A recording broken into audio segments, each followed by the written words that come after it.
And I don't think you're going to be as worked up about this first story as I am. For some reason, I recognize this gets me far more upset than it gets the average person.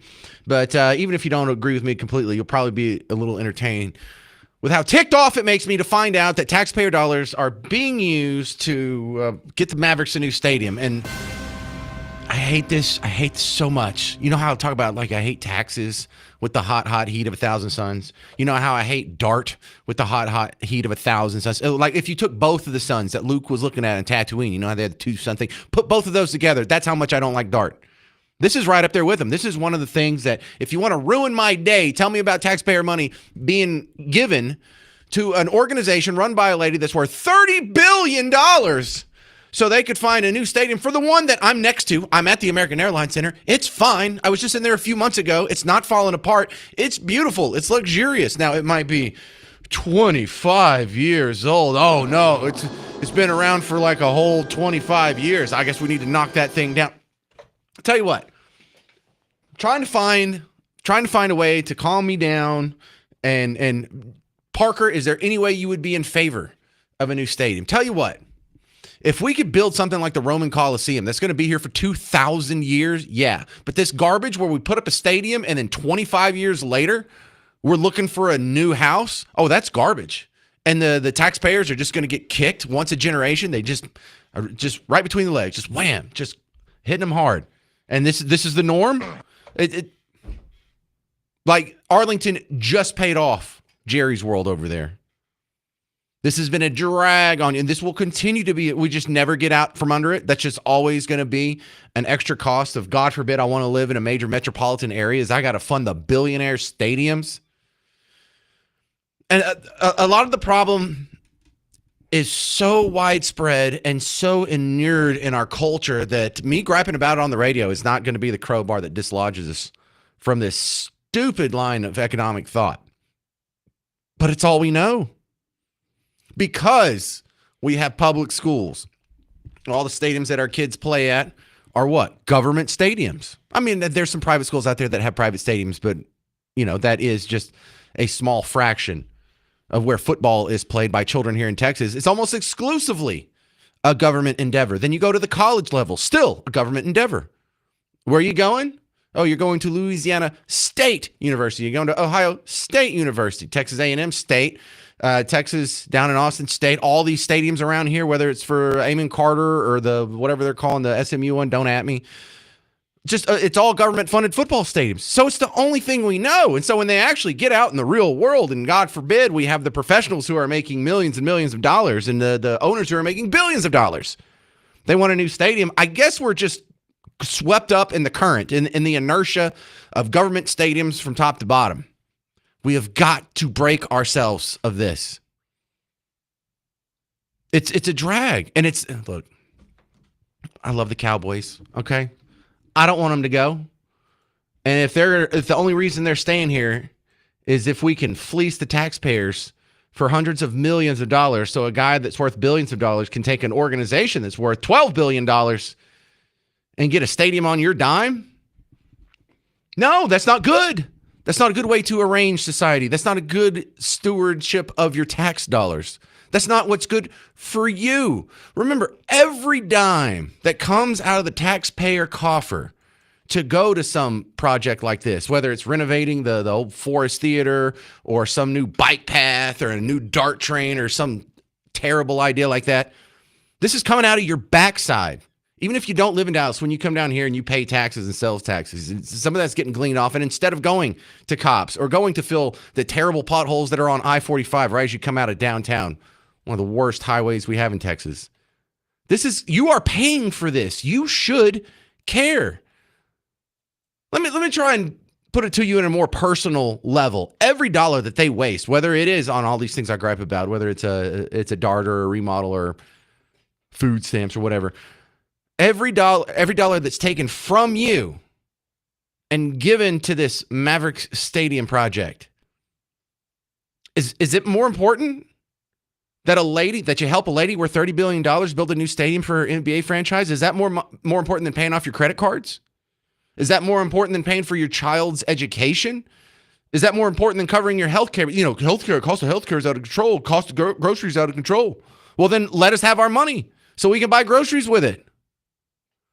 If groceries are going up and the cost of everything's going up and education's so expensive and stuff, why are you spending money on this? Why do you let them spend money on this? This is so exasperating. Look, we just came out of a 3-month agreement. $75,000. The city of Dallas paid a real estate developer firm to go scout locations for the stadium. Are you getting any return on that? Is that doing you any good? Absolutely not. For one thing, I'll do it for half that if that's what they're. Yeah, I know what you're looking at. You're looking at maybe, I don't know, the that gape of land over by the Reunion Tower, or by where they're going to build the new convention center. I know, the old Reunion Arena site. I got it. There's a handful of places where this could go. You don't need to spend $75,000 to look for it. Well, I mean, what are you worried about? What, are they going to move to Irving?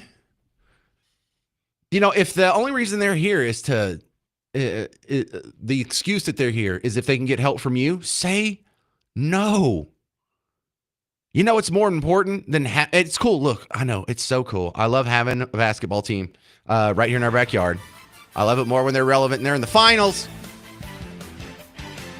I work at the American Airlines Center. I know, this place is fine.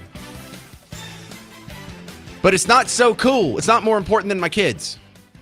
Basketball should not be more important than your kids. Basketball should not be more important than paying your health care bills. Basketball should not be more important than you, God forbid, having a little disposable income at the end of the month and saving for retirement. The reason why your monthly mortgage payment keeps going up, even though you're in the same house, is terrible decisions like this.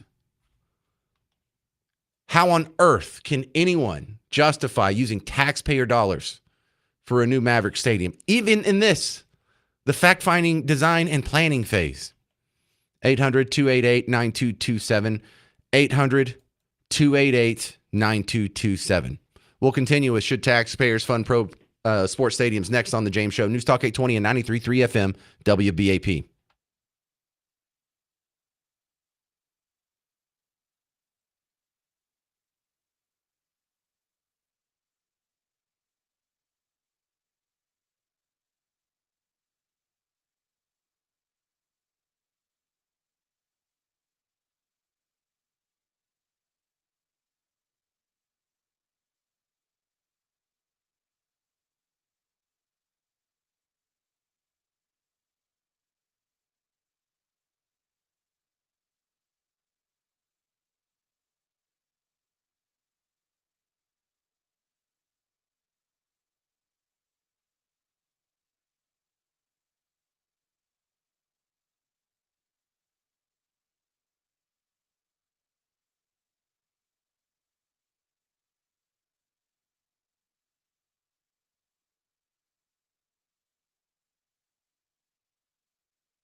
Hey there. Welcome to the James Show. News Talk 820, 93.3 FM, WBAP. I am your host, James Parker.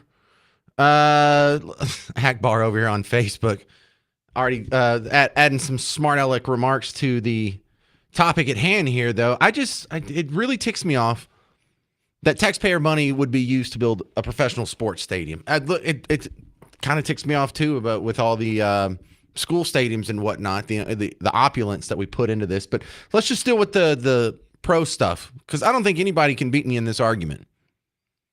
There is no moral, ethical, or economic justification for the use of taxpayer dollars to build a pro sports stadium. Right now, your money's being used, taxpayer funds are being used to explore the idea of building a new stadium for the Mavericks. Damn it.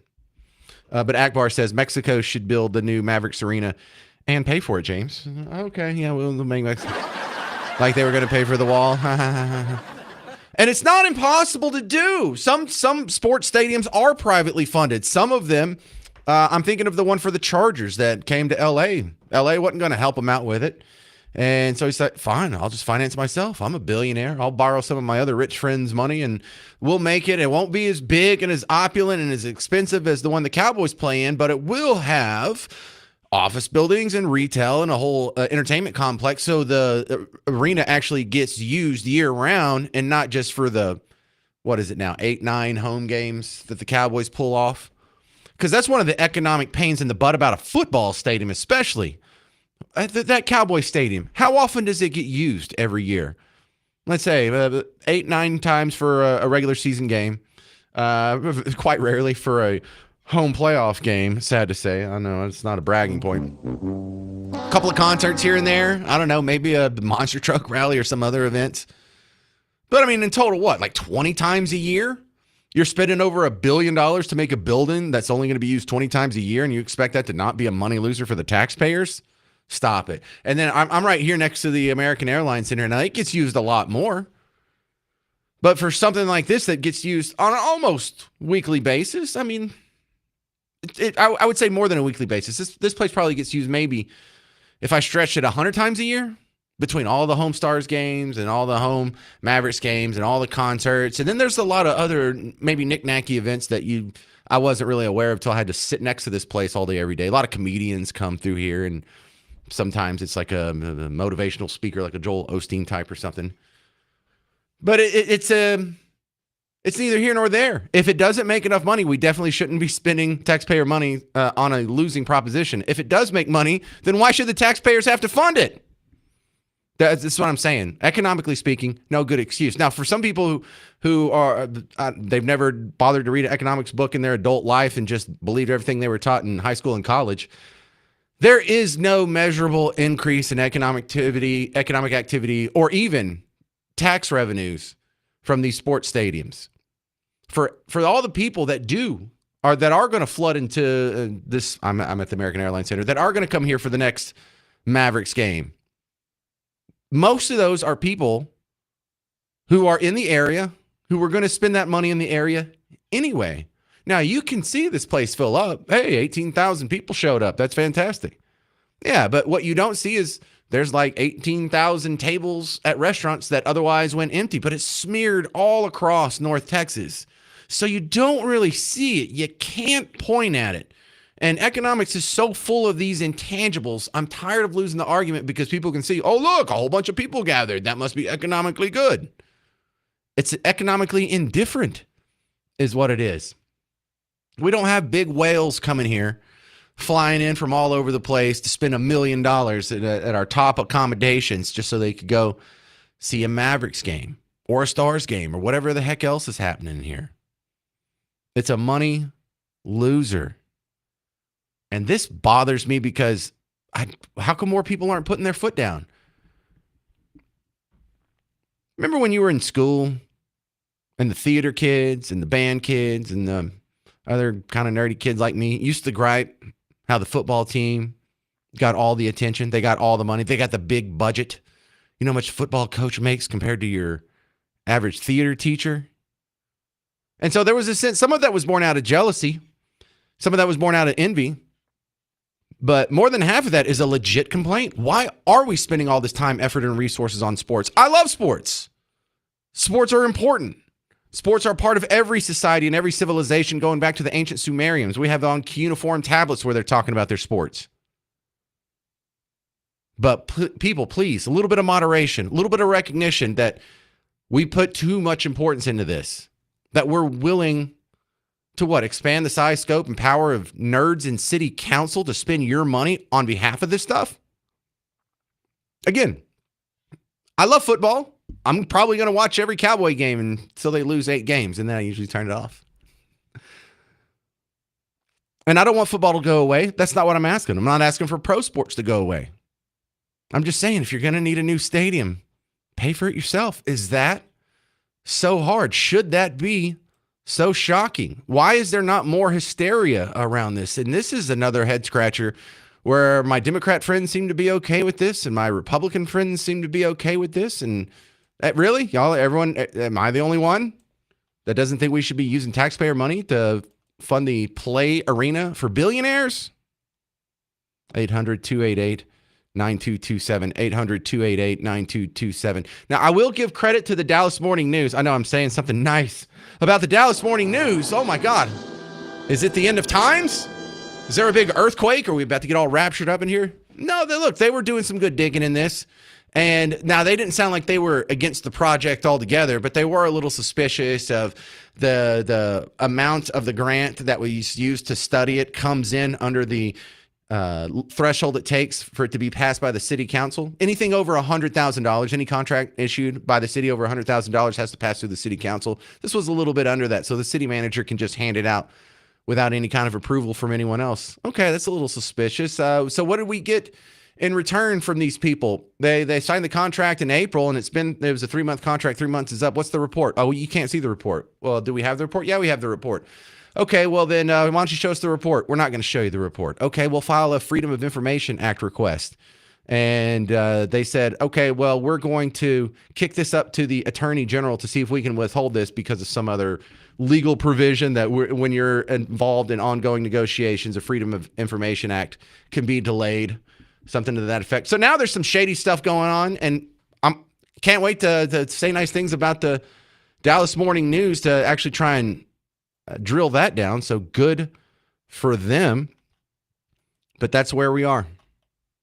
800-288-9227, 800-288-9227. A judge blocking the 10 Commandments maps, or 10 Commandments being put in classrooms. We'll talk about that next on The James Show. News Talk 820, 93.3 FM, WBAP.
Hey there, welcome to the James Show, News Talk 820, 93.3 FM, WBAP. I am your host, James Parker, and a judge has stepped in blocking the 10 Commandments from being forcibly displayed in all Texas classrooms.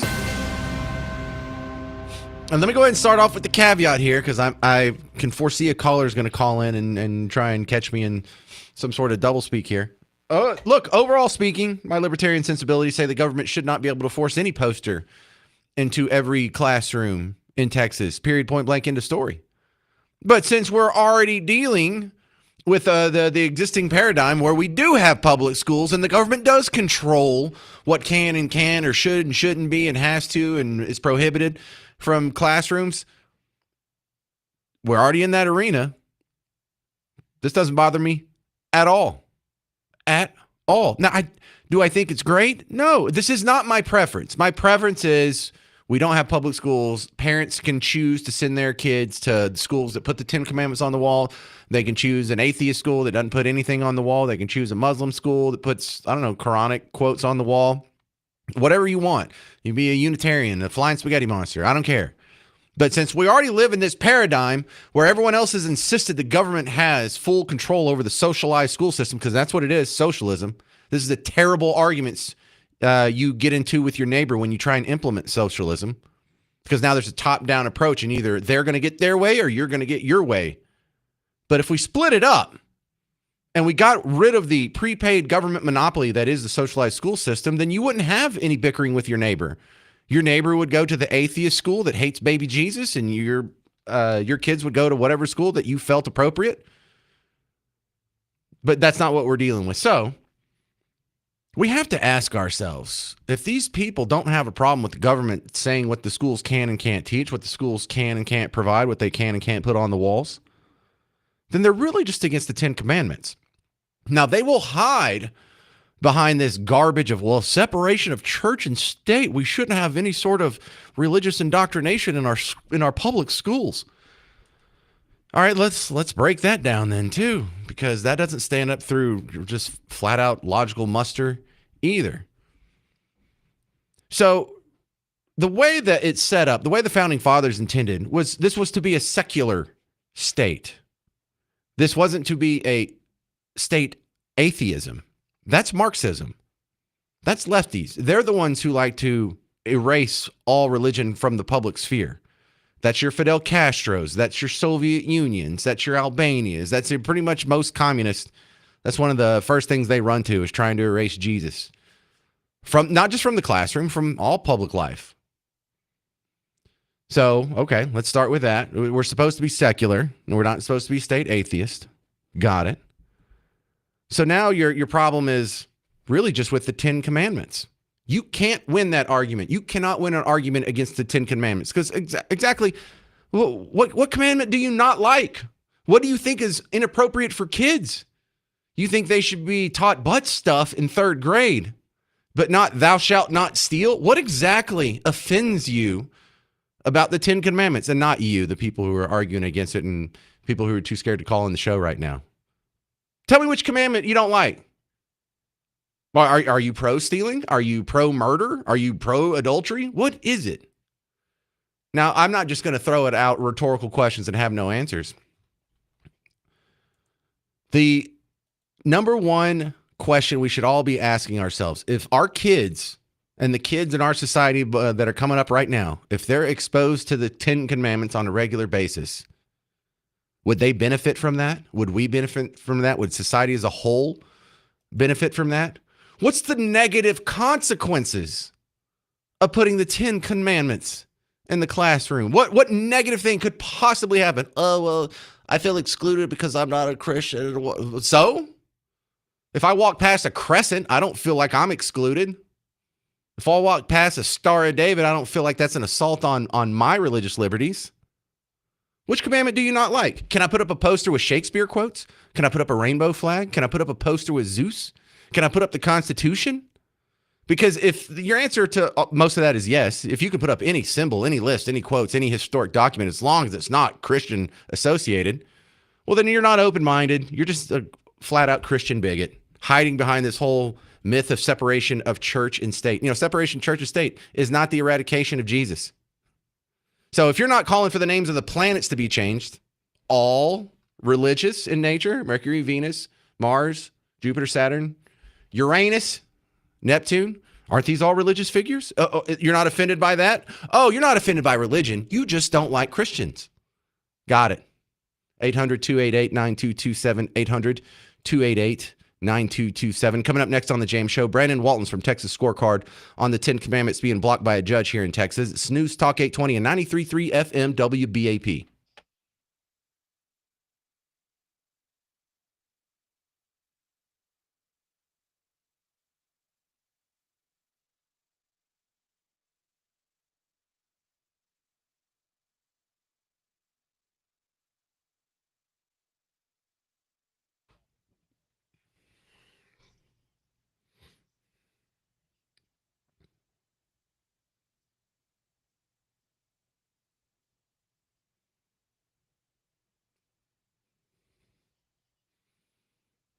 Hey there, football fans. I know it feels like the preseason's taking forever, and we're never going to get to the regular season. But listen, here's a little secret for you to actually enjoy the preseason. Use the Prize Picks app. It's so much fun. It makes the preseason enjoyable, and they're doing the max discount squares. One of them is for Dak Prescott. But it's not for the game that's happening. What is that, tomorrow? Yeah, tomorrow. If you want to look at the first game of the season, September 4th, against the much hated Philadelphia Eagles, I'm looking at his statistic right now, 0.5 passing yards. So if you pick more on this, then all he has to do is pass for 1 yard, and that square is yours. You make a lineup of 2 to 6 people. And look, there's another square that's for Avery Johnson. Who's that? He's the quarterback for Kansas State. They're playing Iowa State this coming Saturday, 11 a.m. He's got the 0.5 passing yards. So unless this guy comes out and throws it into the dirt 10 times or whatever it is and never completes a pass or never gets positive yardage, that's going to be yours as well. Take advantage of these little promotional deals and thank me later. So, and look, if they go out there and they get hurt in like the first 5 seconds of the game, Prize Picks is nice enough. They're flexible enough that they won't count that against you. So go check it out. And if that's not easy enough, you can play with my money. Download the Prize Picks app. Use promo code WBAP when you submit that first $5 lineup. It could be with these little max discount squares. You'll get $50 in promo cash. So download the Prize Picks app. Get $50 from me when you use promo code WBAP after you play your first $5 lineup. Prize Picks. Run your game.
Well, hey there. Welcome to the James Show, News Talk 820 93.3 FM WBAP.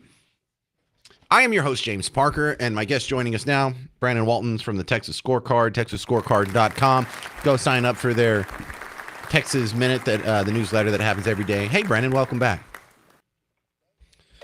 Bro, I thought we were done with this thing. How did the Ten Commandments law get blocked in a court? I thought it already got blocked in a court and then unblocked, and now it's blocked again.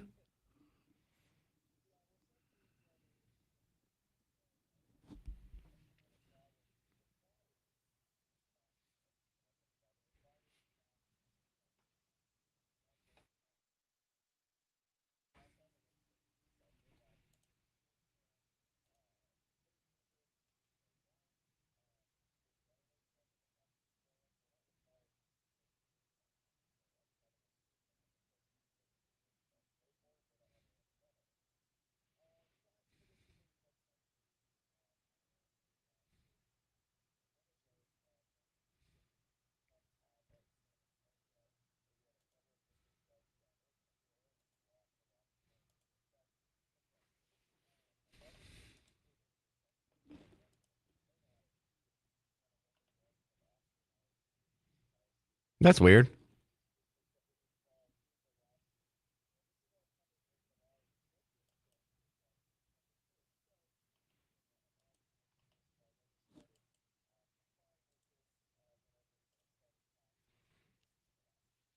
So what's the argument against this? Is this the old separation of church and state garbage?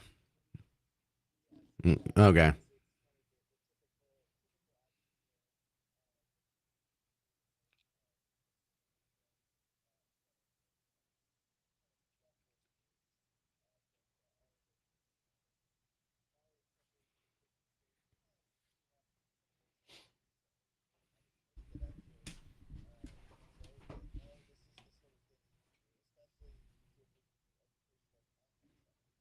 I hear you. All right, we're talking with Brandon Waltons from Texas Scorecard. What happens next in this case? Is this going to get overturned again? And do you think we'll actually end up with the posters in the classrooms?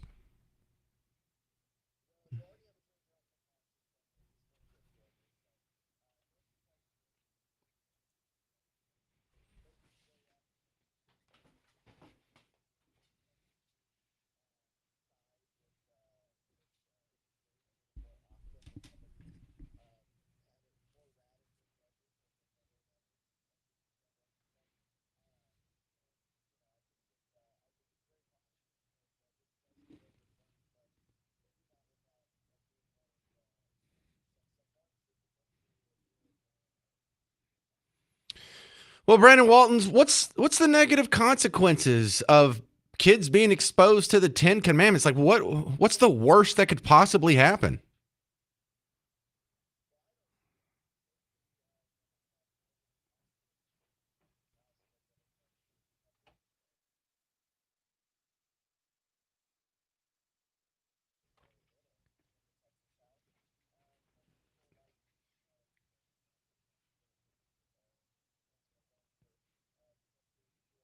Boo.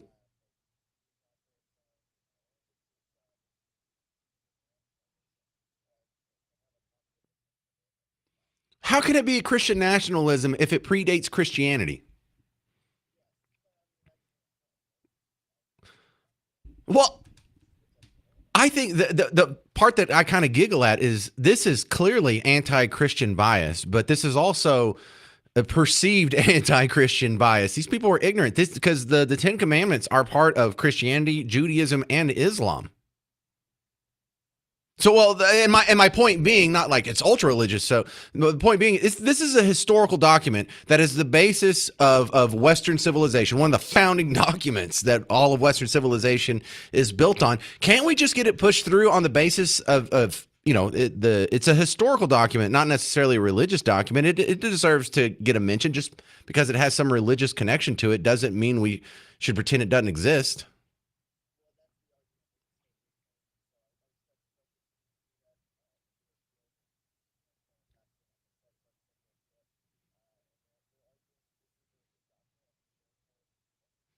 Yeah, why don't they gripe about the religious names being used like for our planets, Mercury, Venus, Mars, Jupiter? These are all religious figures. No complaints there. Hmm. Right. All right. Well, you have a great website. I appreciate y'all keeping up with this for us, and I'll have you back on when something else happens on it. All right. That's Brandon Waltons from the great TexasScorecard.com. There's about 8, maybe 12 websites I go to every day before I start this show. That's one of them now, TexasScorecard.com. Your thoughts on the 10 Commandments being blocked from Texas classrooms? 800-288-9227, 800-288-9227. Rob Thomas is coming to the Pavilion at Toyota Music Factory August 29th. That's just a week from tomorrow with special guest A Great Big World. Get tickets and information at livenation.com. And WBAP is going to be giving you 2 chances to win tickets to see Rob Thomas and his all-night days tour. One coming up on the WBAP morning show, and then with me, James Parker, tomorrow on Name That Artist. I'm giving away a couple tickets for him there. So don't miss your last chances to win here on WBAP. Coming up on the James Show, if you think second grade kids should be exposed to the ABCs but not the 10 Commandments, you should really reevaluate your entire life. I'm James Parker. It's News Talk 820 and 93.3 FM WBAP.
Well, hey there, fellow Texans. Welcome back to the James Show. News Talk 820 93.3 FM, WBAP. I am your host, James Parker.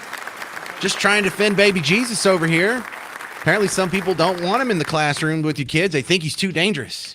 The Ten Commandments law that Texas legislature recently passed has been blocked again. I know, it's like Groundhog Day. It got passed, it got blocked, now it got unblocked. Now it's blocked again. We expect to be unblocked soon. And there's all kinds of caveats and twists and turns, legally speaking, in this situation. But I really enjoy the context it puts a lot of people in, because one of the other ongoing discussions, debates in the court of public opinion that we've been having is, what about all this smut that's in the library of your kid's school, grandkid's school, maybe. I don't know how old you are. But you've seen, certainly you've seen, whether it's on social media or just listening to WBAP, the things that they want to be exposed to your kids, things that they want to teach your kids when they're in elementary school behind your parents' back. These are the same people. Remember, these are the same people that have a problem with the Ten Commandments. And when you put it in that kind of context, like, dude, what the hell's wrong with you? So you'll defend the ABCs, but not the Ten Commandments. What do you think is more important for the kids to learn? You know, a second grade kid. You don't think it'd be good if he sat next to a piece of paper every once in a while that said, "Thou shalt not steal"? I mean, we don't have to even put it in the Old Testament. We could translate it into current stuff. Don't steal. How about that? That's the contemporary vernacular. Don't murder. Don't commit adultery. Like, what's your problem with the Ten Commandments? What part of that do you think is dangerous for kids to be exposed to? Because the only argument that I'm getting is, well, we won't feel included. You know, my daughter's a Hindu, or my son's an atheist, or we're Muslim, or whatever. And it feels like that we're being excluded. Oh. Well, do you have that same complaint if there's a rainbow flag in the classroom? I'm straight. I feel excluded. No problem there? Oh, okay. Then you don't really have a problem with indoctrination. You don't really have a problem with, separation of church and state, or keeping your politics out of the classroom, or this is just supposed to be about reading, writing, and arithmetic. You just don't like Christians. You don't like Christianity. You don't like baby Jesus. Go ahead. Just admit it. You don't like it. Because I cannot find a negative consequence to kids being exposed to the Ten Commandments. Do I think the law is a little silly? Yeah, we don't need the Ten Commandments in the football locker room, or in the shop class, or in every single classroom every kid goes into at all times.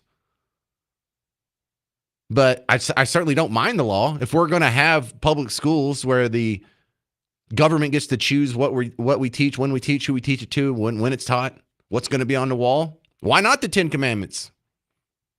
I have a hard time thinking of anything better to put on the wall. Maybe the Constitution, maybe the Declaration of Independence, but the Ten Commandments. I mean, some people have pointed out before, when we were talking about this like a year ago, that the Ten Commandments, if you follow this, it's really hard. It's really hard to be on Team Blue after this. Because how much of the Team Blue worldview is based on envy? Thou shalt not covet.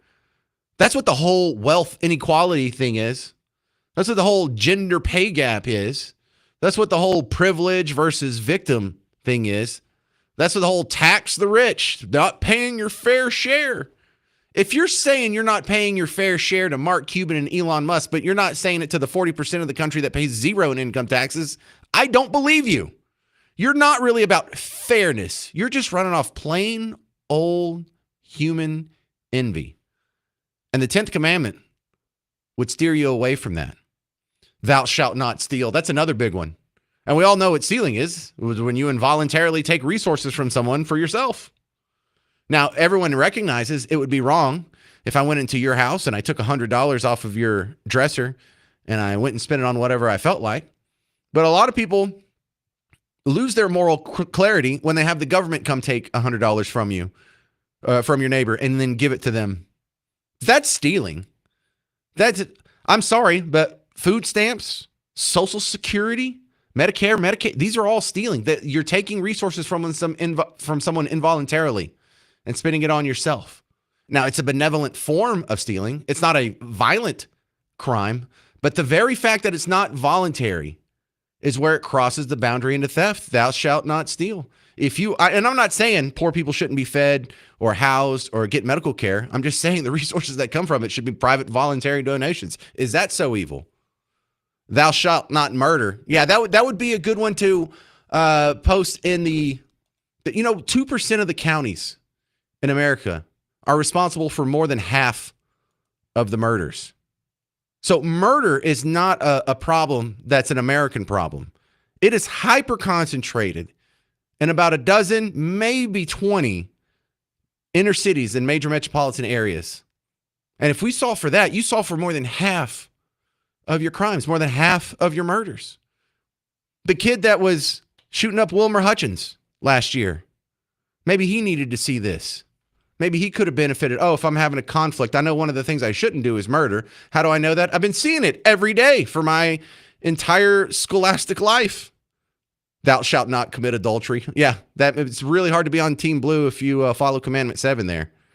And I'm not saying Republicans or conservatives are impervious to adultery, but we're not running down having parades where we're wearing wiener suits, are we? We're not going through D.C. with vagina hats on. Promiscuity is not really the bag of Team Red nearly as much as it is Team Blue. So, yeah, this seems like some real good advice in here. But I think the biggest one would be to honor your father and mother. That's right. Commandment number 5. They are constantly trying to get between children and their parents, aren't they? You've seen it happen. Let's have secret conversations without their parents knowing about these books that are in the library that if I handed it to your kid in Walmart, I could be arrested for. But no, they need you to be separated, to be cleaved from your parents because your parents don't vote the way that they want you to. And so here's a good example. Here's a viral video of a guy mocking his own mother for being a Trump supporter. Oh, hey, Mom. Just wanted to check in and see how your grocery prices are doing. Is it still worth it to not have a relationship with your grandchild, your only grandchild? Was it worth it? Your prices went up? Yeah, so your family, your familial relations, the relationship between a grandmother and the granddaughter is more important than whatever political beef you have. Disregarding your parents' opinion and preventing your own child from having a relationship with their family members. You have your priorities way out of whack, sir. You clearly did not absorb the 10 Commandments. Because who's your new God? Who do you honor? Not your father and mother. You honor what? Your political party? You got yourself a nice little idol there, don't you? That's number 1 and number 2. You should not have any other gods before God. You should not make yourself an idol. Bro, when your political opinion becomes more important than your own mother, a mother, unless she's abusive or a crackhead or something I don't know about, you might want to reevaluate your entire life again. But yeah, honor your father and mother. That's a big one. Because maybe your parents aren't stupid. Maybe your parents don't agree with the way the media and your professors want you to vote for a reason. Maybe they're not stupid.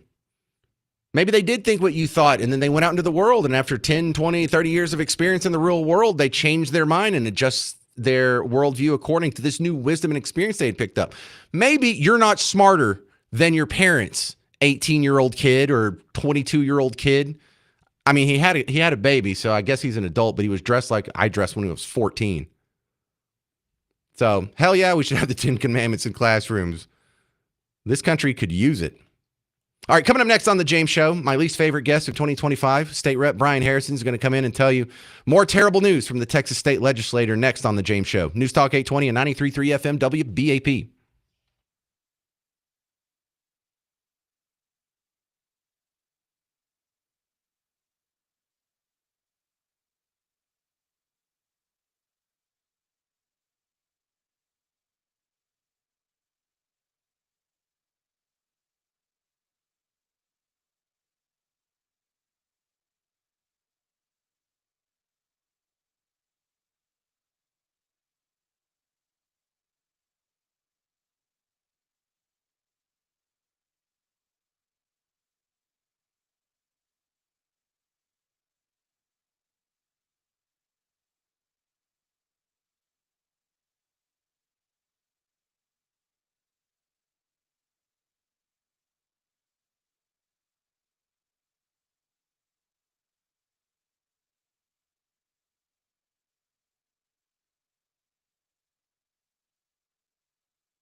Hey there, welcome to the James Show, News Talk 820 93.3 FM WBAP. I am your host, James Parker.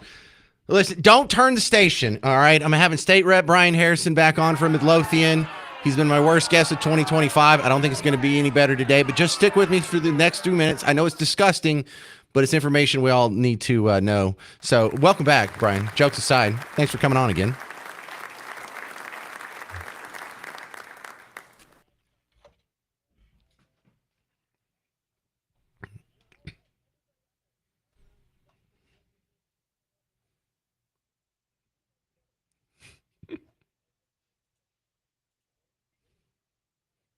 You earn it, though.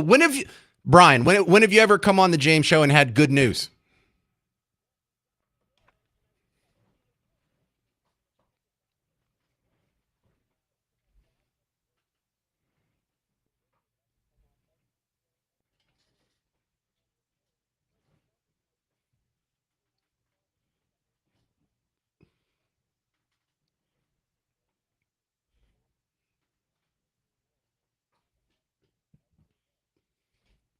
Well, let's talk about the news. I guess if there's anything positive we could say about the work that's been done lately as well, the maps passed finally.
Round of applause for that one there. We're talking with State Rep Brian Harrison, who's based out of Midlothian and a couple surrounding communities there.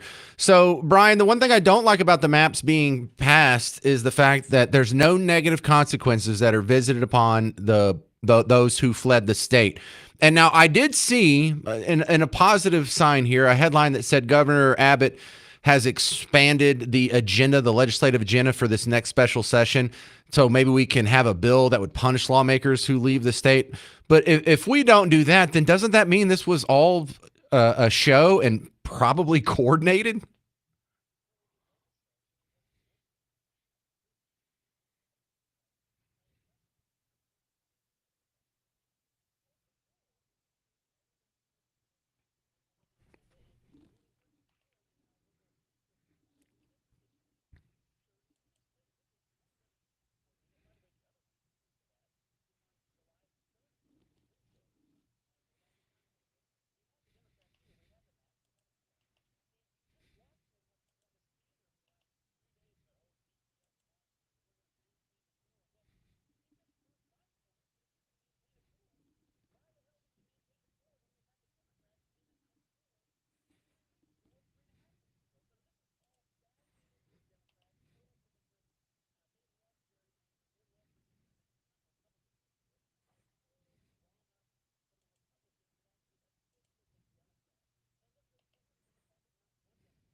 Yup.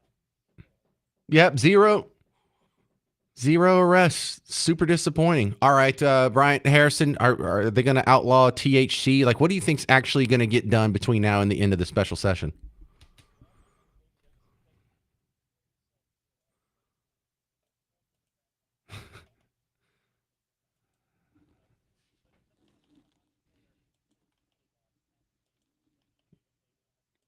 Right.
All right. Well, thanks for all the terrible news again.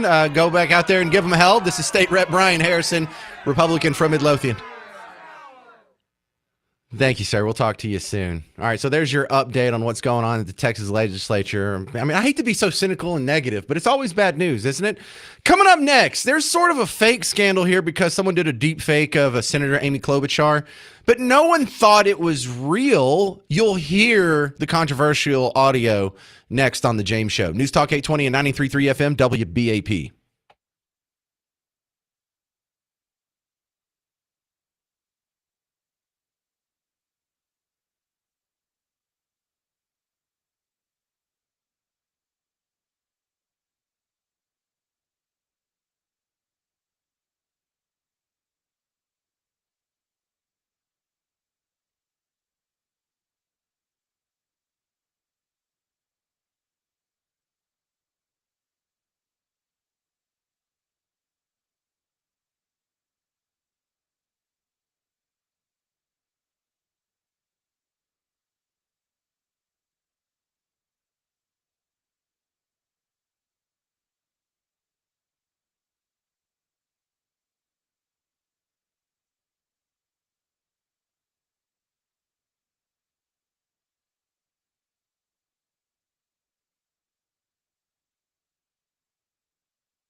Hey there, welcome to the James Show. It's News Talk 820 93.3 FM, WBAP.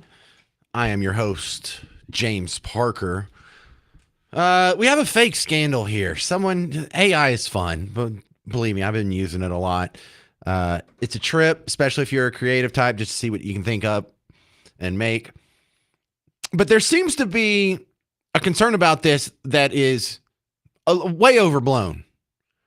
Now, deep fakes are going to be a problem in future elections. There's going to be some people that are fooled by videos that look like they're real, and they have somebody saying something that they didn't say, and it's going to be made in a bad faith effort. And I mean that like not for funds, not for comedy, but to have an effect on the voting electorate. We're watching out for that. We'll keep track of that. We'll adapt accordingly. But if you're in a position of government, if you're one of the puppet masters, you want to get as much power and control over this as possible, so you need to scare people about this as much as possible. Now, this is one that just doesn't fit the bill. Amy Klobuchar, senator from, Maryland? There was a viral video that went around of her, and it's AI, and her mouth is moving, and it definitely sounds like her. We're getting better with this. It's not so garbledy or auto-tune sounding. But you can tell it's AI by what she's saying. Her response to the Sydney Sweeney ad, she uses the ugly word for tatas. That's one of the things that's bleeped out here. And I bleeped out the B word. And just no one thought for half a second that this was real. This is just comedy. This isn't trying to defraud anyone. I don't think anyone made this with the intent of, hey, maybe some people think this is real and it'll hurt her politically. No one thought that. When you go on a crusade after jokes, that's when you look like a fool. But she's out there doing interviews and being the victim. This could happen to anybody, and this is why we have to have regulations and controls, and this is going to be a huge problem going forward. And the future's scary because there's going to be people who are fooled by such things. And shut up. Listen to this. You think anyone thought this was real? Look, all we're saying is that we want representation, okay? If Republicans are going to have beautiful girls with perfect in their ads, we want ads for Democrats too, you know? We want ugly, fat wearing pink wigs and long-ass fake nails being loud and twerking on top of a cop car at a Waffle House because they didn't get extra ketchup, you know? Just because we're the party of ugly people doesn't mean we can't be featured in ads, okay? And I know most of us are too fat to wear jeans or too ugly to go outside, but we want representation. God, that's okay. Whoever made that, first off, hilarious. Because while they said a bunch of funny things and they said, oh, he said some dirty words, it was actually making a pretty good point. It was that there was a kernel of truth, which is the basis of any good humor. But do you think, I'm sure in a nation of 340 million people, we can find some mouth breather over there that thinks that that's real. But if 99.9% of us recognize an AI, is it really a concern? Is it really a cause for more power and control and regulation to be put in the hands of people like Amy Klobuchar? You know, maybe you should learn from this, because from some people, what you can learn from Amy Klobuchar and people who are on Team Blue, what you can learn from this is the perception of your party. This is the perception of the party that you have built up. This is funny because you are the party of people with pink hair doing obscene things in public. You are the party of someone twerking on a cop car at a Waffle House. You are the party of all the things that were described by the AI version of Amy Klobuchar. And look, y'all have some rebuilding to do. Y'all are in a rebuilding year, Team Blue. This isn't how you win back young people, by taking things that are obviously funny and then pretending to be upset about it. Because you know she's not really upset about it. Oh, whoa, victim is me. You know what? You're not going to win. You're not going to win young people like that by taking jokes and making them all serious. You win young people by making the jokes. That's why you're losing. 800-288-9227. 800-288-9227. Did anyone think that was real for 5 seconds? Coming up next, my buddy Chris Putnam, CEO of the Dallas Express. He's going to come on the James Show, and he's going to take a real disgusting victory lap for predicting yesterday's news. I even pulled the audio from when he was on. It's actually 2 Yeah, 2 weeks ago. He was on 2 weeks ago today. You'll hear his prediction, and then I'll let him, get all the applause he deserves. Coming up next on the James Show. News Talk 820, 93.3 FM, WBAP.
It's the James Show, News Talk 820 93.3 FM WBAP. I am your host, James Parker. Did you pick Sia? Is that yours, Garrett?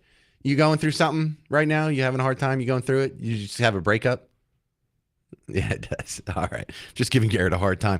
I'm your host, James Parker. My next guest is the great Chris Putnam from Dallas Express. And Dallas Express, if you're not already familiar with it, this should take the place that used to be held in your information gathering campaign by the Dallas Morning News or Fort Worth Star Telegram or all these other, legacy old school newspapers that have fallen by the wayside. This is the one that's risen up and taken its place, dallasexpress.com. Chris Putnam, first off, you are Mr. Tarrant County, and we had the breaking news right as the James Show is starting that they got Eddie Garcia, the former Dallas guy, to be their new police chief. What's your thoughts on that?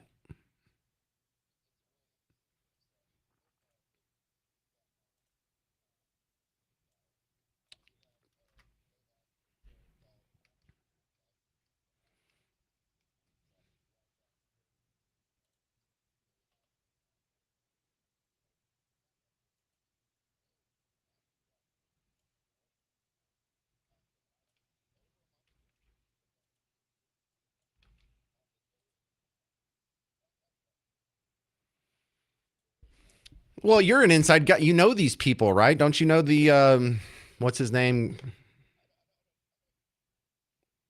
It's okay to admit it. Look, you're the process. You're a former mayor of what was it, Colleyville or something like that. All right.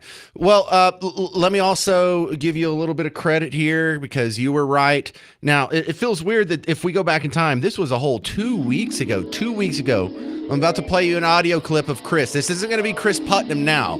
This is Chris Putnam on the James Show, August 7th, making a prediction. There is no fight here. These maps are going to pass, period. It doesn't matter whether they come back or not. It doesn't matter if anybody gets arrested. So these maps are getting done, period. Whether they come back or they don't come back. You sound like 100% positive this is going to happen.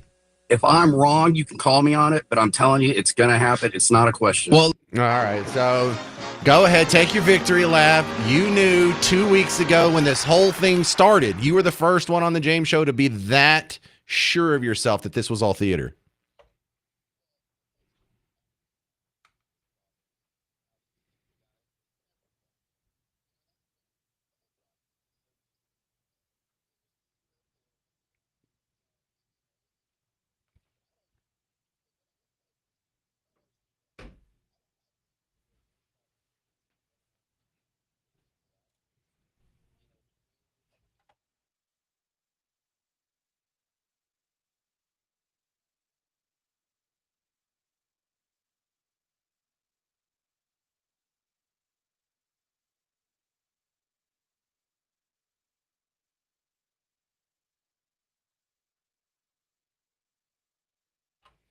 Mm-hmm.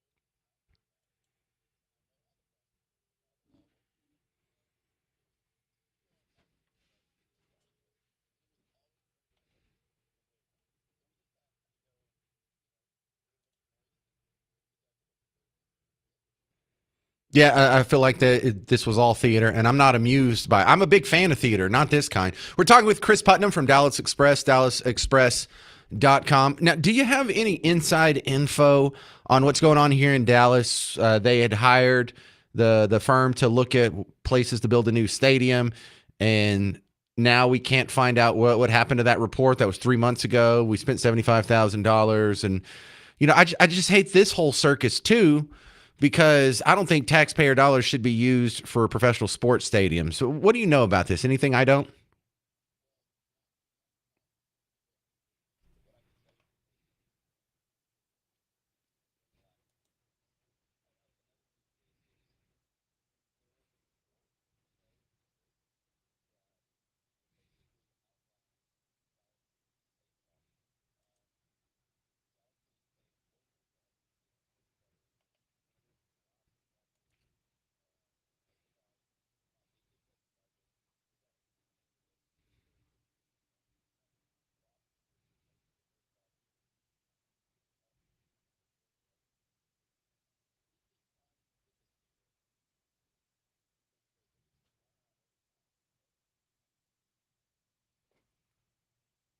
Oh, he just dropped. Chris, you hit mute or something?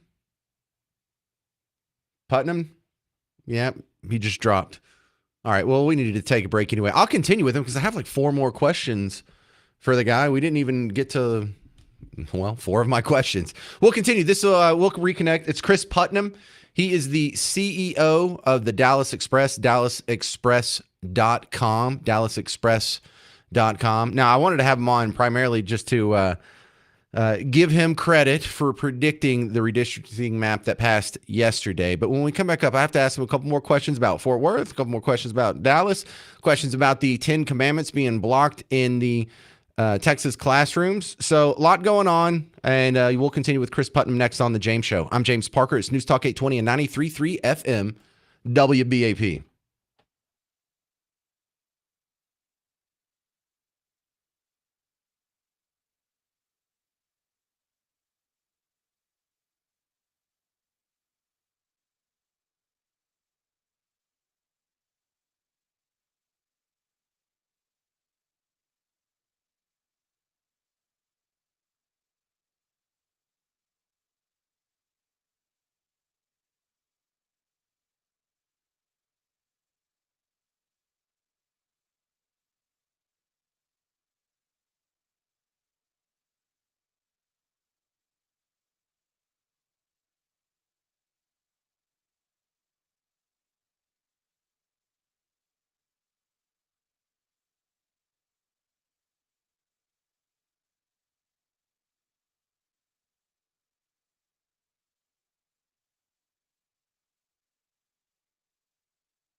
Well, hey there, fellow Texans. Welcome back to the James Show. It's News Talk 820 93.3 FM WBAP. I am your host, James Parker. Thank you very much. Endless. I know it. Continuing with Chris Putnam from DallasExpress.com. Now, look, your website is Dallas Express, so we think, oh, he must be the guy that's all about Dallas. But you're actually Mr. Tarrant County here, Chris. What's it like? What do Fort Worth people and Dallas people? What's the biggest difference in your life experience? Yeah, I did.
Well, what is Chris? You're one of the best people to ask this question. Why is there such a disparity in crime rates? Why is the crime rate in downtown Dallas? And you guys do a great job on Dallas Express of breaking these numbers down. For some months, it's 7 times higher. Some months, it's 11 times higher than the downtown area of Fort Worth.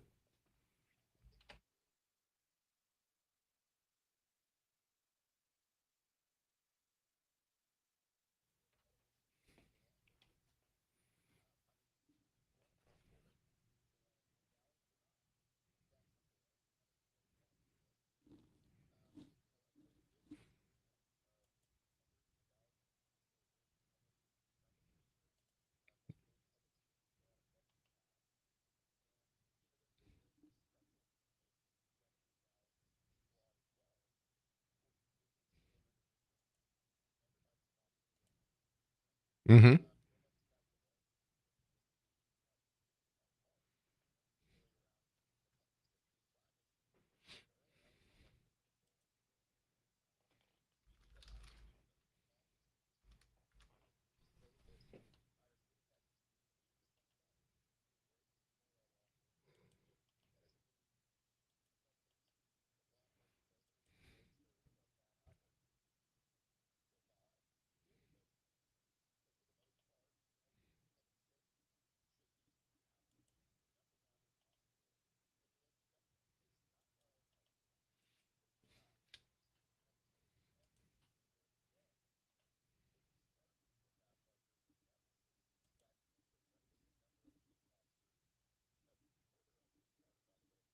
Right.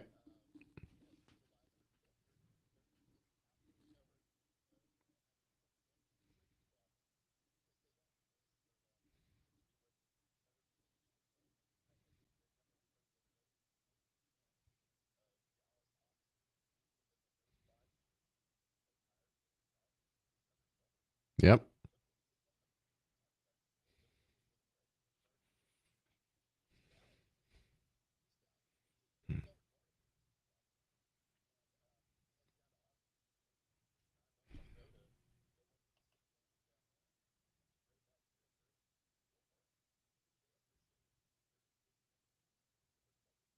Well, what did he not get from Dallas? Yeah, well, yeah, defund the police people is probably what he got. All right.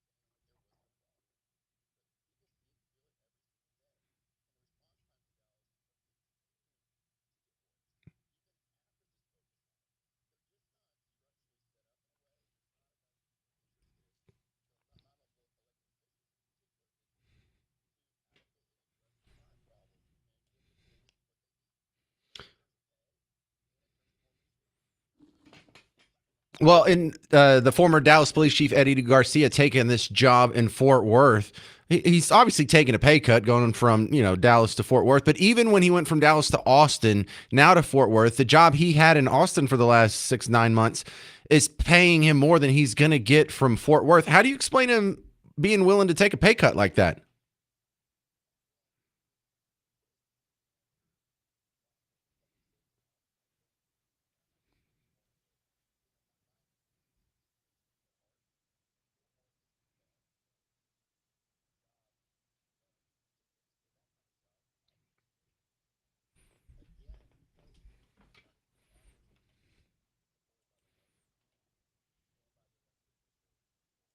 Well, let me clue everyone in on these numbers here. When he went to Austin, his salary to be, what was it, deputy city manager, something like that?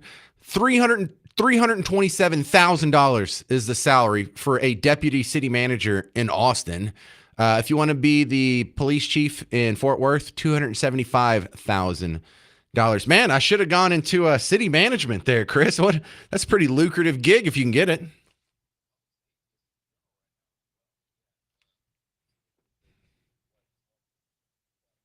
Oh no. No, I'll go into talk radio. It'll be fun. All right. Th- th- Thank you very much, Chris. I got to run here.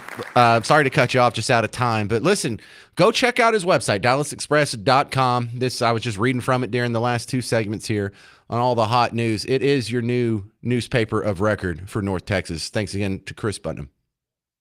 No, I didn't say that. Real quick, go.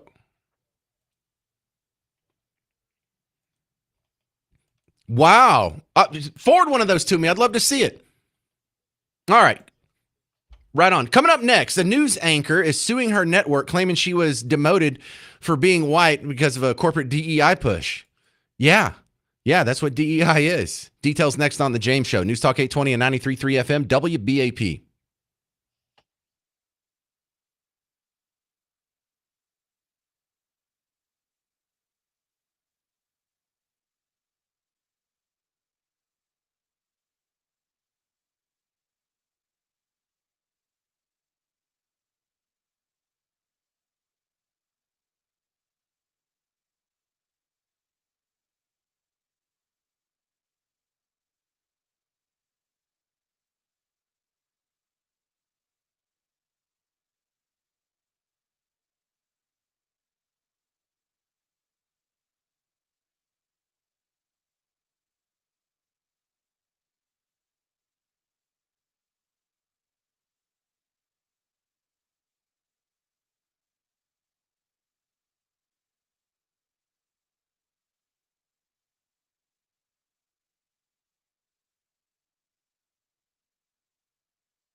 Hey there, welcome to the James Show, News Talk 820 93.3 FM WBAP. I am your host, James Parker.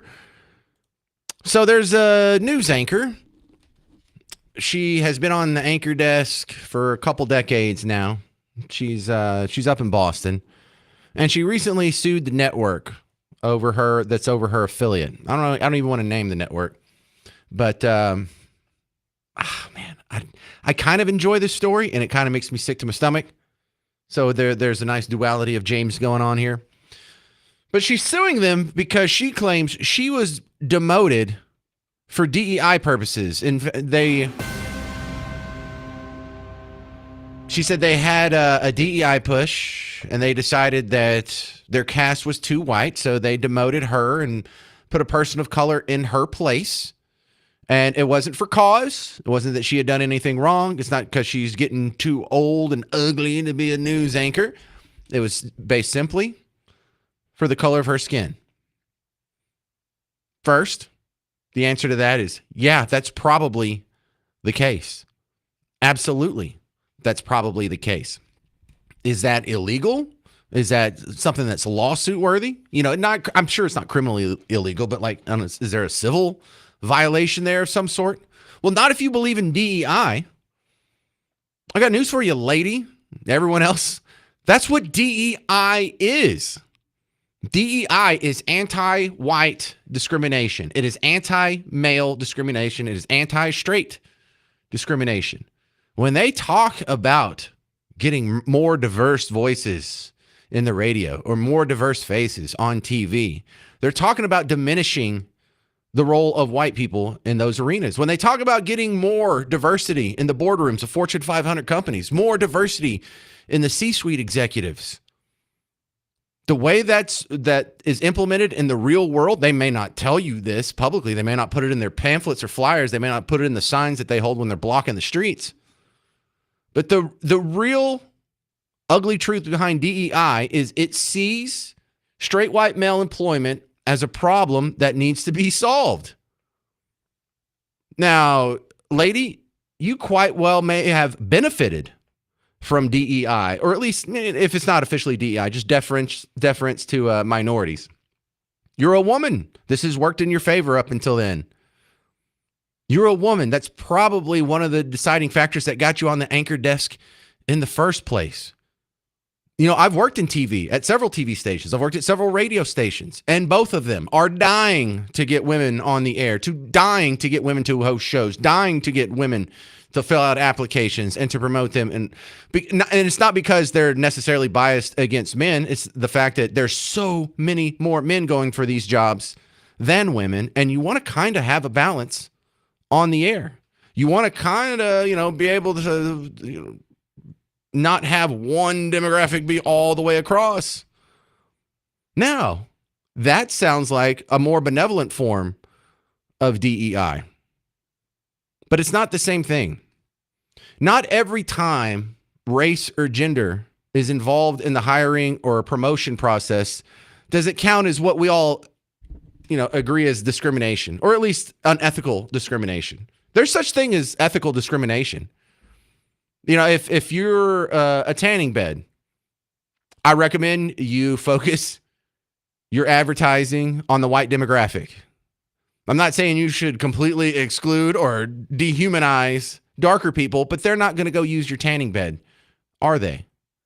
When you're talking about sickle cell anemia, that is something that is far more prevalent in one demographic versus all the others. You'd be smart to focus your attention based solely on the color, the race of the person involved. But this one looks like it may have crossed the line. Someone got there based on her merits, maybe plus the fact that they needed a woman. But if you have that job and you get there and then they decide, there's someone who's an even bigger victim than you, someone who's higher up on the intersectionality totem pole, and you just got clocked for that, welcome to my world, lady. I have been through many jobs where I have been told I didn't get the job because I wasn't a woman when they have morning shows. And it makes sense. Look, this isn't an ugly discrimination here. You want to have a guy, you want to have a girl, And how many morning shows do you hear like that? Look at the country station that's just broadcasting underneath me right now on the fourth floor. You see a lot of those. But in this one, you're kind of getting the hint. Well, we already have diversity. We have men and women. Oh, no. The problem is there's too many white people. Now, there was a black guy that got hired to replace the meteorologist, and here's where it got ugly. On air, he made what she perceived as to be a sexually inappropriate comment. It was so bad that she filed the complaint with HR. HR said that she was out of line and she got recommended for unconscious bias training for her so-called microaggressions. And so, ladies, you like these DEI programs. You like the diversity push when it benefits you. Now you don't like it? Good. I hope you share your story far and wide. I hope you join me and become a crusader against it. Because you're right. DEI, look, here's where I just slapped myself in the forehead. This was like 10 years ago. But I remember flipping through when it was Twitter, and I think it was Temple University. They had made a post where they put a picture of 3 different people on the post. And they were bragging, Temple University, first university to have a black athletic director, black football coach, black basketball coach. And then it was hashtag diversity for the win. And that's when it's just obvious as all get out. You can't even lie. There's no diversity there. Every single person matches the same demographic. That's the opposite of diversity. That's a monolith. And then it dawns on you, oh, diversity is just a nice word for racism against white people. Oh, now I get it. That's what diversity really is. But it's cute when it works for you, ladies, isn't it? When they have the unmanned flights. Did you see that on the airplanes when they talk about, hey, we have an all-female flight crew. We have a female co-pilot, a female pilot, a female head stewardess or whatever they're called these days. Yeah, that's not diversity either. That's not a hashtag win for diversity. Every single one of these programs is just to diminish white people in positions of power, diminish men in positions of power, diminish straight people in positions of power, Christians in positions of power. And God help you if you're all 4 of those, if you're a James Parker out there. Diversity is just legalized, acceptable discrimination against me. I'm glad some of you other people are catching on to that. 800-288-9227. 800-288-9227. Yeah, I love it when you warn people about something, they ignore you, and then they get hit upside the head with that exact same brick. Coming up next, Donald Trump. He's going to be patrolling the streets of D.C. tonight. He's doing a ride-along with the D.C. cops. And this whole D.C. debate has made some strange bedfellows. You'll hear the audio coming up next on The James Show. News Talk 820 and 93.3 FM, WBAP.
Well, hey there. Welcome to the James Show, News Talk 820 93.3 FM, WBAP. I am your host, James Parker.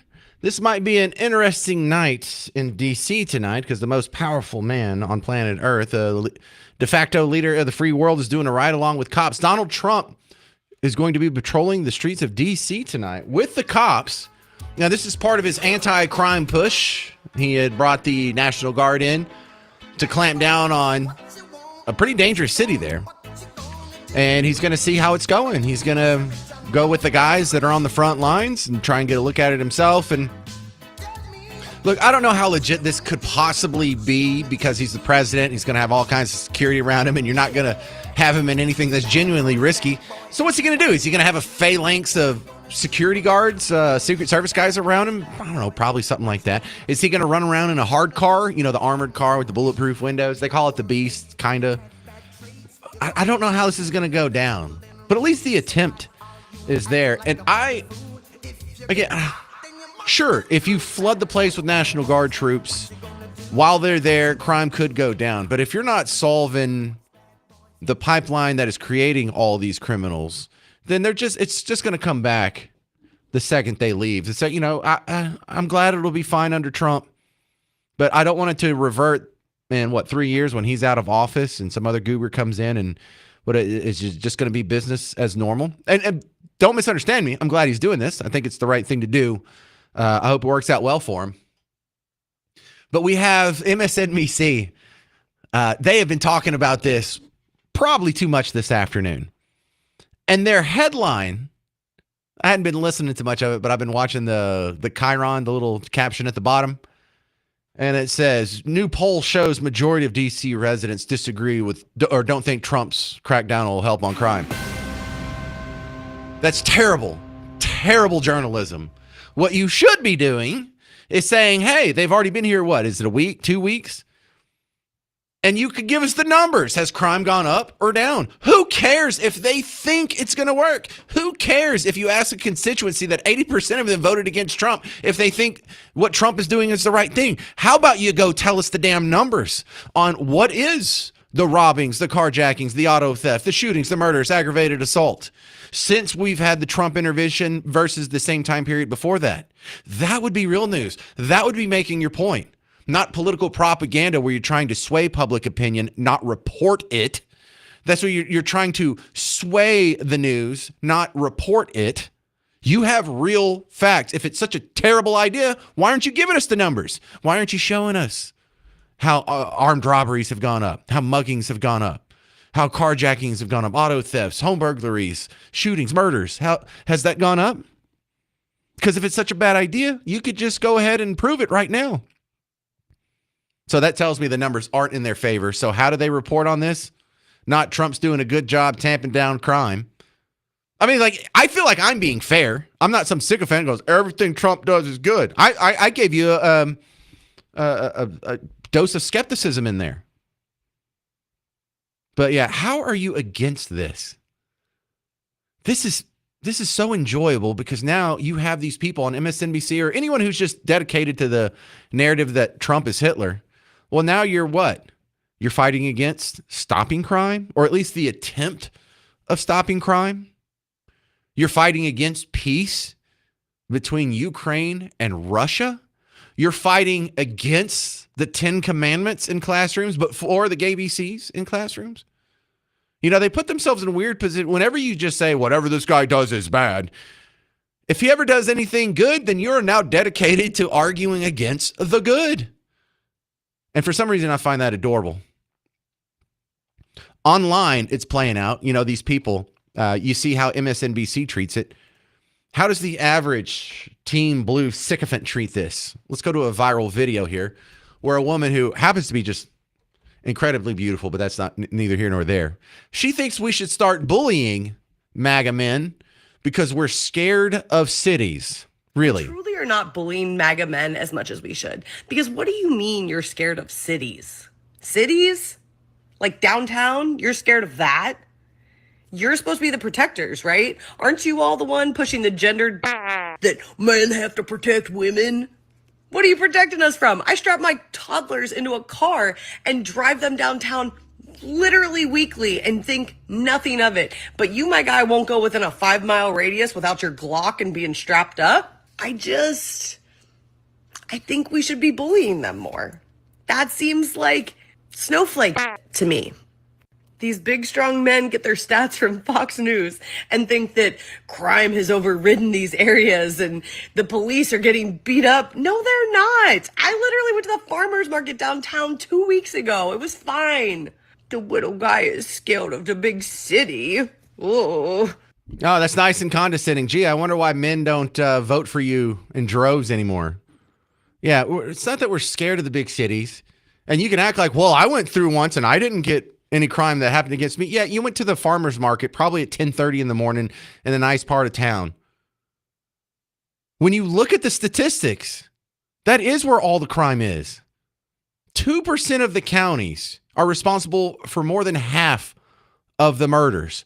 More than half of the counties have 0 murders. If you take 0 or 1, sort of the anomaly out there, you get to about 70% of the counties in America have 0 or 1 murders on any given year.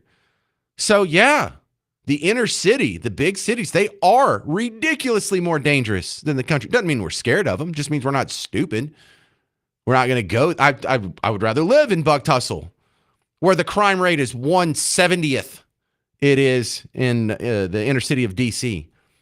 Now, you want to juxtapose that, we should bully MAGA men for being scared of cities. Well, let's ask a D.C. resident, one who happens to not be a Republican or happens to be a white guy. He lives there his entire life. Does he think crime's out of control? So now y'all mad at Trump for cleaning up D.C., cleaning up the nation's capital. And I think it's crazy, especially if you a DMV native. When we go out and do things, we typically go to D.C. We all have seen some BS in D.C. I've lost friends to gun violence in D.C. I've been out partying and heard gunshots in D.C. Then you go somewhere like the Wharf to the Felipe Chow and people getting robbed at Felipe Chow. And I can continue, but I ain't really trying to go there today. But it ain't safe, and you can't even really enjoy yourself, man. Oh, one more. They said the Capital One arena is the most dangerous arena in the country. If you've been down there in Gallery Place, you already know. So knowing that these things affect us and affect our safety, especially y'all with kids, how can you get mad at that? Like, I promise y'all, and listen, I'm in the middle. I don't rock with either party. But if Biden or Kamala was doing this, y'all would be happy. Real talk. Like, I know the little young YNs is out of control, man. And y'all sick of them too. But again, y'all just like to be outraged about anything. Thank you very much for making that video, sir. By the way, YN, that is young N. There's also BN, baby N's there. And he's talking about an age group. So YNs, it's like 15 to 25. Once you're 25 to like 35, you get called Unc. And once you're over 35, where I'm at here, I would be referred to in that vernacular as an OG. I'm not very proud of that. I don't think I'm old enough to be called an OG, but when you have gray hair on the sides, I know that's what you get. That's where I'm at. Not cool anymore. So yeah, Trump's going to be patrolling the streets of DC tonight. Good luck, buddy. Coming up next, another viral video that you'll laugh at before we get done with the show. I'm James Parker. It's News Talk 820 and 93.3 FM WBAP.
Hey there, welcome to the James Show, News Talk 820 93.3 FM WBAP. I am your host, James Parker. Hey, got a lot going on this weekend. Brian Kilmeade is coming to town with his history tour. He's got a new book out, and this is going to be a presentation that he's expecting to last at least 2 hours or so, maybe 3. It starts at 7:30. It's down here at the Windspear Opera House, AT&T Performing Arts Center, that place, not too far from where I'm broadcasting now. But it starts at 7:30, and I'm gonna try and go to that. I had talked to him earlier this week. I will replay my interview with him on tomorrow's show if I can squeeze it in. No promises there, but I'm planning on doing it. But there are still some seats available. Go check that out online. There is a link to the info you need if you want to get tickets. Go to WBAP.com. And then tonight, our sister station, the cool kids over at the Ticket, are having their fight night. And fight night sounds pretty cool because I like to see people who aren't professional fighters fighting. That's my jam. Like when I find those fights online, people in a Raising Cane's or people in the lobby of some other fast food joint chucking chairs. That's my kind of fight, baby. Yeah, so amateur fights are cool, but you can also win tickets to see Pantera. I was like, Pantera? That's kind of awesome. Are they playing again? Yeah, they have a concert coming up September 3rd. Can't get more Dallas than that. So details on all that, go to the websites. I want to leave you with some viral video audio, and I just want you to think about this because we'll probably talk about it a little bit more on tomorrow's show. But Beto's out there. Beto. He's so cool. He rides skateboards at Whataburger. And I have a feeling that between supporting the Democrat representatives that ran out of state legislature to avoid a quorum over the last 2 weeks and, kind of flirting with the idea of running for senator again or running for attorney general or something, we're not done with this guy. He's got political aspirations and he's got nothing better to do. He doesn't have a day job. He's a rich kid who married into an even richer family. And so we're just going to have to keep dealing with this fool. Here he is talking about how 100 years from now, the history books and historians will view the MAGA movement much like they view 1930s Germany and their just oblivious allowance of the Nazis' rise to power. I can only imagine the history books written 100 years from now looking at the people of 2025. It's the way, you and I, when we were in school, were looking at the people in Germany in 1933. That guy's named chancellor in January of that year. In 53 days, he has destroyed German democracy.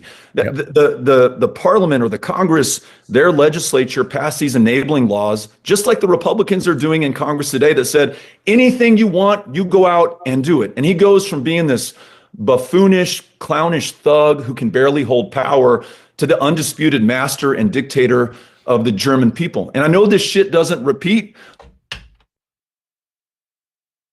Did you dump it? Dang it. I forgot about that part. Beto said a bad word, so we had to dump him. I'm stupid because I forgot to put I forgot to put my fart sound effect in there. Because whenever you use the S word, I substitute the sound most associated with the S word. And I think that's a good system we've worked out on the James Show. But anyway, he was making the case that in 100 years from now, historians will regard the MAGA movement much like the idiots in the 30s in Germany. Let's what are the policies that you're talking about that the fascists, the people in Germany and Austria in the 30s were pushing? Did they sound more like Team Red or Team Blue? Let's go review real quick. I have the montage of a lady who, when she was in school as a child, the Austrians voted to have Hitler be their leader, and he came in and he made a whole bunch of changes, whole bunch of policy preferences. I put them in a montage. Tell me if they line up closer with Beto or with you. So the first thing what happened, we had to carry national ID cards. The newspaper, before it hit the street, it was being censored by the government. Everybody was getting a guaranteed income from the government.